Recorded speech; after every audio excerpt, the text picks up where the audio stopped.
This channel does not promote any violent, harmful, or illegal activities. All content provided by this channel is meant for an educational purpose only. হাতে আর মাত্র একটা দিন, তারপরেই নতুন বছর। বড়দিনের রেশ মেলাতে না মেলাতেই ফের ভিড়ের সাগরে ভাসতে চলেছে কলকাতা। আর সেই ভিড় সামাল দিতেই এবার বড় উদ্যোগ কলকাতা মেট্রোর। জোর দেওয়া হচ্ছে নিরাপত্তার ওপর।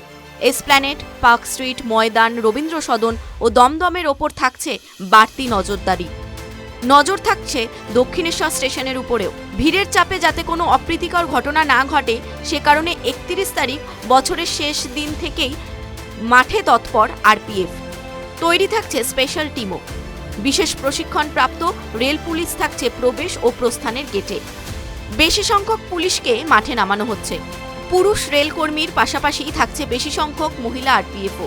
বড়দিনের পাশাপাশি নববর্ষের উদযাপনও বরাবরই তুমুল ভিড় দেখা যায় পার্ক স্ট্রিট সহ আশপাশের এলাকাতে।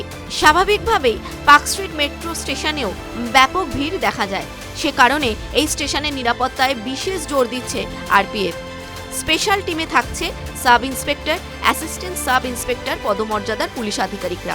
31 তারিখ স্পেশাল টিম থাকছে পার্ক স্ট্রিট, ময়দান, এসপ্ল্যানেডে। দলে থাকছেন একজন সাব ইন্সপেক্টর আর 4 পুলিশকর্মী, 2 জন মহিলা পুলিশকর্মী। জোর দেওয়া হচ্ছে সিসিটিভি নজরদারির উপরও।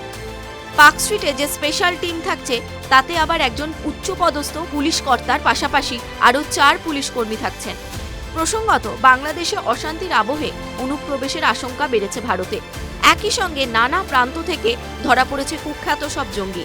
তাই বর্ষবরণের উৎসবের মধ্যে যাতে কোনো রকম নাশকতার ছক কেউ কষতে না পারে সেই বিষয়ে সদা সতর্ক রয়েছে পুলিশ। সেই কারণেই 31 ও 1 তারিখ মেট্রোতে চেকিংয়েও জোর দিচ্ছে পুলিশ। টিভি9 বাংলা ডিজিটাল।